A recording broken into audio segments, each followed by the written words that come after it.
درود شنوندگان گرامی، گفتارمان را از سلسله خوانش ادبی آغاز می‌نماییم.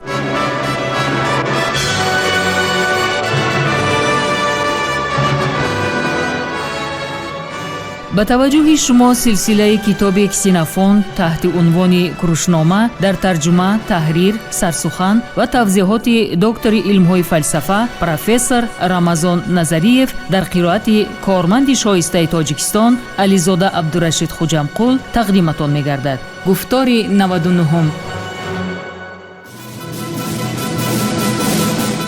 سلسله مذکور با هدایت و دستگیری اساسگزار صلح و وحدت ملی پیشوای ملت پرزیدنت جمهوری تاجیکستان محترم امامعلی رحمان به چاپ رسید.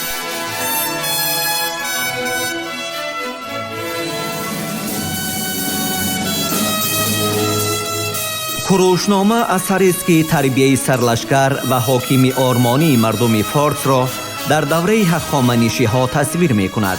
آن همچون رمانی تاریخی، ترجمه حالی و دستورنامه اداره کنی بر راهبری تعبیر می شود. در آن در برابر هنرهای جنگی و لشکرکشی و صنعت جنگ و محاربه ها، همچنین دستورهای سیاسی و اخلاقی در آمیزش با قصه های مردمی، ترجمه حالی و تخیلات بدیعی تصویر می یابد که اکثر آنها در دایره طبقه برگزیده افینه صورت گرفته است. همچنین کروشنامه درباره خصلت و سیرت کوروش بزرگ معلومات می‌دهد.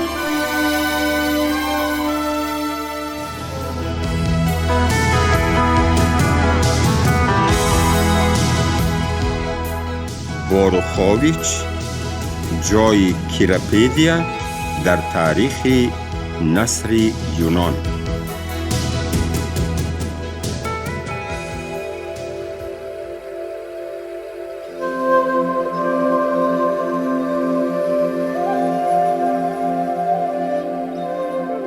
متاسفانه آموزش رمن عتیقه بعضاً به دشواری‌های طاقت ناپذیر دچار می‌گردد.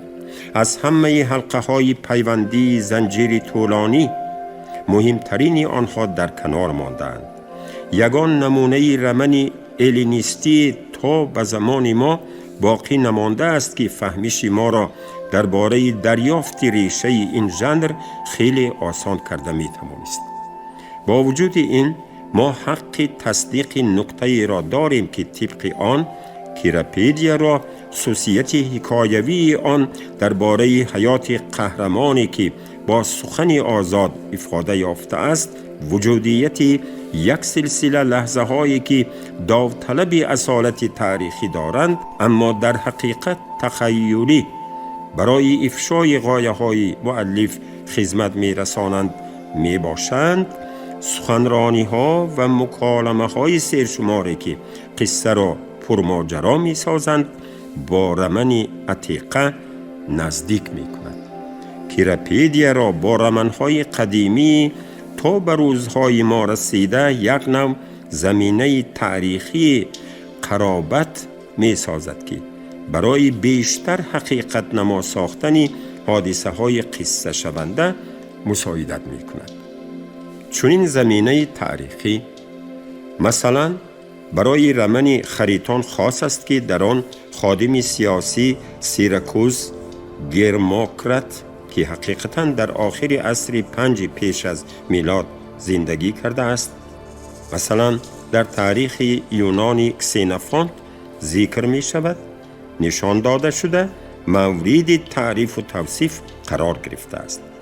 با شرط و قید معین گفتن ممکن است که تقریباً همه رمن‌های اولین یونانی که به ما معلومند از این یا آن جهت با موضوع تاریخی ارتباط دارند، گرچنده که سیوژت آنها واقعیت را به حد کم انعکاس می کنند.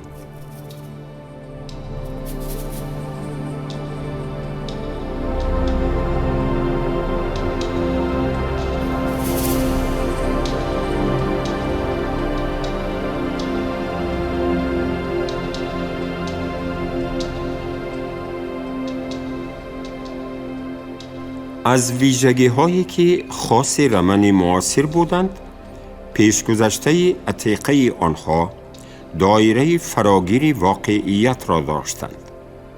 اما اگر در رمن معاصر چنین فراخی از تحلیل پسیخولوژی خاصیت‌هایی که عمیق رشد می‌یابند وابسته باشد، پس در رمن عتیقه این فراگیری تنها پهنشوی پراکنده نتیجه تجمع حادثه‌های صرف بیرونه می‌باشد.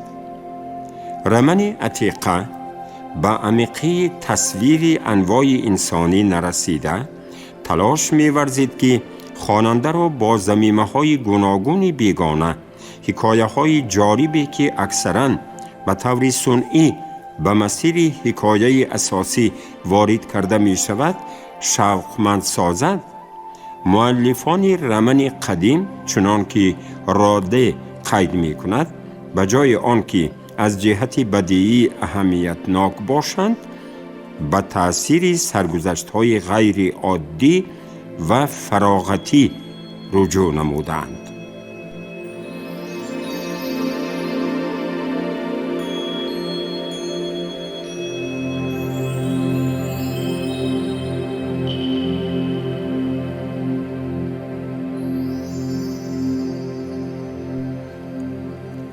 در کیراپیدیا ضمیمه‌های نوعی حکایه‌های خرد وامی خورند. چنین است سرگذشت اشراف آشوری گابری که خود او نقل کرده است. آن را می توان قصه کوتاه درباره حسد شکارچی نامید.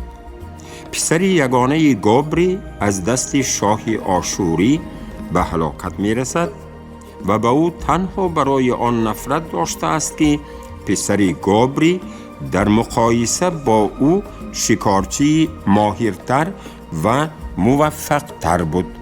شوق و هوس‌های بی اندازه و وحشیانه شاه شرقی ما را وادار می کند که داستان هرودوت را درباره کسرکس و ارتین به خاطر بیاریم. با موضوع رمن قدیم قصه کوتاه درباره ابردت و پنفیا خیلی نزدیک است که ابتدای آن را ما در کتاب 4 کیراپیدیا، ادامه آن را در کتاب‌های 5 و 6 و آخری آن را در کتاب 7 در میابیم. پنتیا زنی زیبای سوسیگی، زنی اشراف آشوری ابردت، همسری کروش می شود. وی به حاکم نمش پیشنهاد کرد که ابردت را با لشکرش به طرف کروش جلب سازد. او به این کار موفق گردید. شوهرش را به جنگ گسیل کرده او را تا به حدی خود فراموشی دوست می دارد. پنتیا برای ابردت زریح با حشمت فرمایش داده، بهر آن تمام جواهراتش را صرف می نماید. در سخنرانی به عنوان شوهرش به محبت زناشویی آنها قسم یاد می کند که آماده است به سر قبر رود اگر او شوهرش در میدان نبرد جنگاوری شجاع باشد. روزی که ابردت به هلاکت رسید، پنفیا در نزد جسد شوهرش به جسمش کارد زده دست به خودکشی می زند.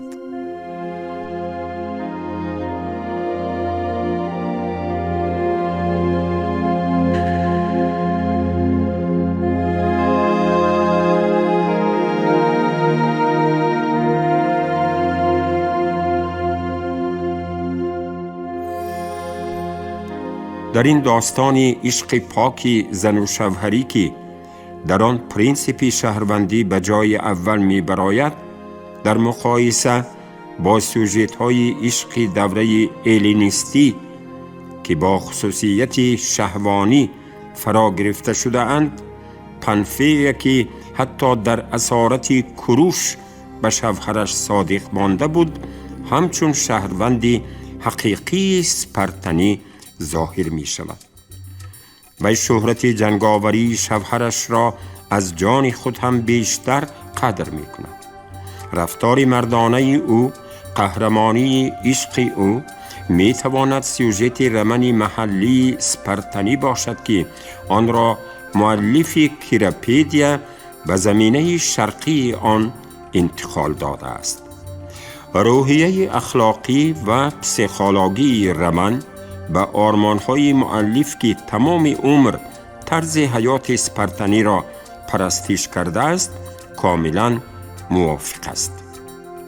عنصر حکایه نویسی در تمام آثار کسنوفونت پیش از همه هدفهای اخلاقی و عبرت‌آموز را پیگیری می کند.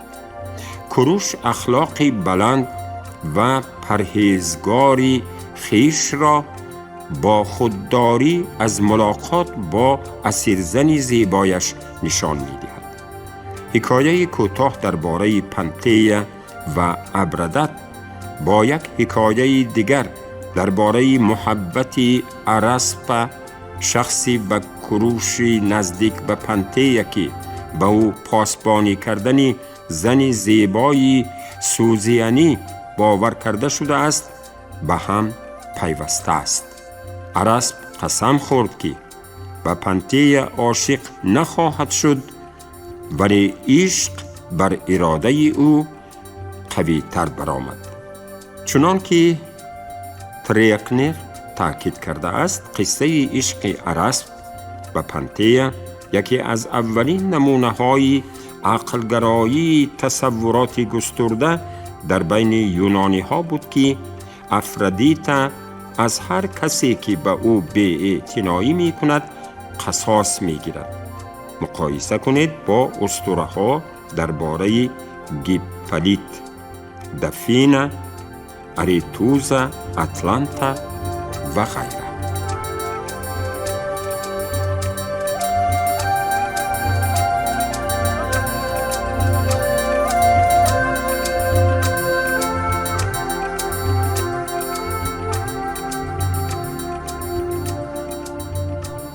در این داستان عشق پاک زن و شوهری که در آن پرینسیپ شهروندی به جای اول می براید، در مقایسه با سوژه‌های عشق دوره الینیستی که با خصوصیت شهوانی فرا گرفته شده اند، پنفیا که حتی در اسارت کوروش به شوهرش صادق مانده بود همچون شهروند حقیقی اسپارتانی ظاهر می شود. و شهرت جنگاوری شوهرش را از جان خود هم بیشتر قدر می کند. رفتار مردانه او، قهرمانی عشق او می تواند سوژه رمان محلی اسپارتانی باشد که آن را مؤلف کیراپیدیا و زمینه شرقی آن انتقال داده است. روحیه اخلاقی و پسیخولوژی رمان و آرمان‌های مؤلف که تمام عمر طرز حیات اسپارتانی را پرستش کرده است کاملا موافق است. عنصر حکایه نویسی در تمام آثار کسنوفونت پیش از همه هدفهای اخلاقی و عبرت‌آموز را پیگیری می کند. کوروش اخلاقی بلند و پرهیزگاری خیش را با خودداری از ملاقات با اسیرزن زیبایش نشان می دهد.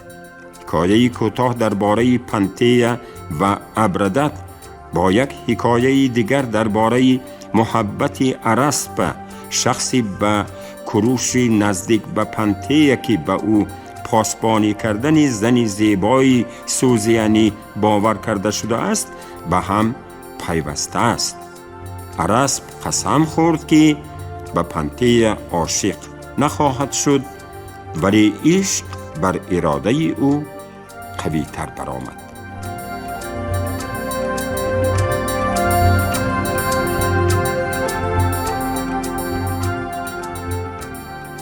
در برابر قصه های کوتاه ما در کیراپیدیا حکایه های را پیدا می کنیم که آنها را لطیفه های سربازان نامیدن ممکن است.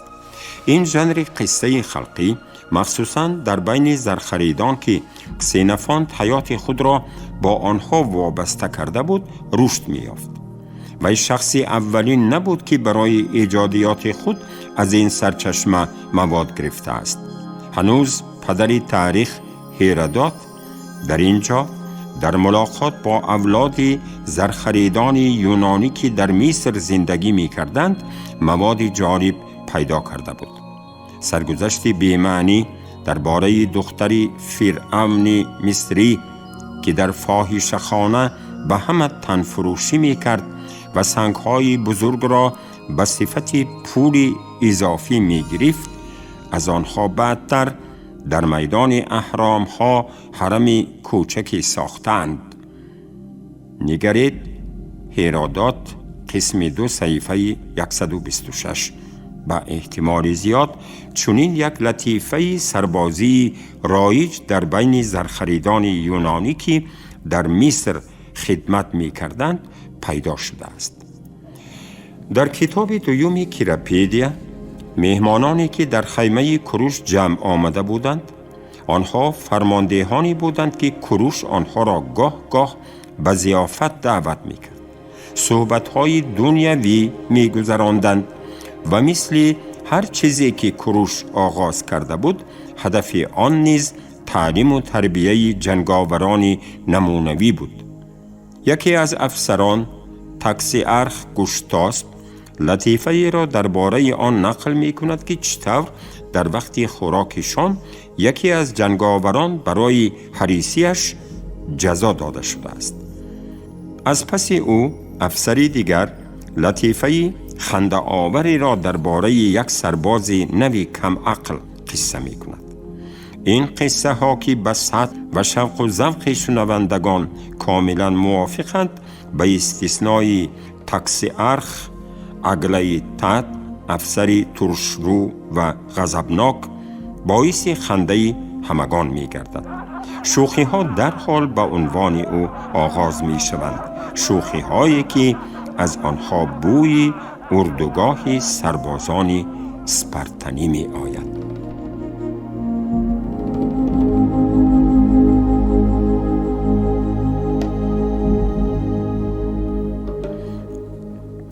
مسئله های تعلیم جنگاوران، استراتژی و تاکتیک در کیراپیدیا جای مخصوصاً کلان را اشغال می کنند. در آن جای تعجب نیست که این نکات با نازکی و با فهمیش بزرگی مسئله تحلیل کرده می شود. کسینوفانت به اصطلاح معاصر افسر کادری بود و یک قسم مهمی حیات خود را به کارهای حربی بخشیده است. اصولهای تعلیمی قوه‌های حربی با جنگ تن به تن، صف آرایی، در رفتی راه پیمایی، پاسبانی اردوگاه، محافظان حربی، نیرنگ‌های حربی، درباره همه اینها در صحیفه‌های زیاد رمن محاکمه کرده می شود و فرمانده عتیقه می توانست از آن معلومات زیاد را از اطلاعات مؤلف برای خودش اخبار مفید را گیرد. مناسبت‌های طرفین فرمانفرما و جنگاوران با دانش عمیق جنبه صرف روانی بررسی می شود که مشاهده های مؤلف حتی برای افسر معاصر مفید بوده می توانند، خصوصاً آن نکاتی که درباره نمونه شخصی فرمانفرما در باب 6 کتاب یکم نقل می شود. شما گفتار 99 را از سلسله خوانش ادبی از روی اثر کسینوفونت تحت عنوان کروشنامه در ترجمه، تحریر، سرسخن و توضیحات دکتر علم‌های فلسفه پروفسور رمضان نظریف در قرائت علیزاده عبدالرشید خوجمقول شنیدید. کارگردان شیرعلی نغزلی، صدا بردار کریم جان حمیدزاده.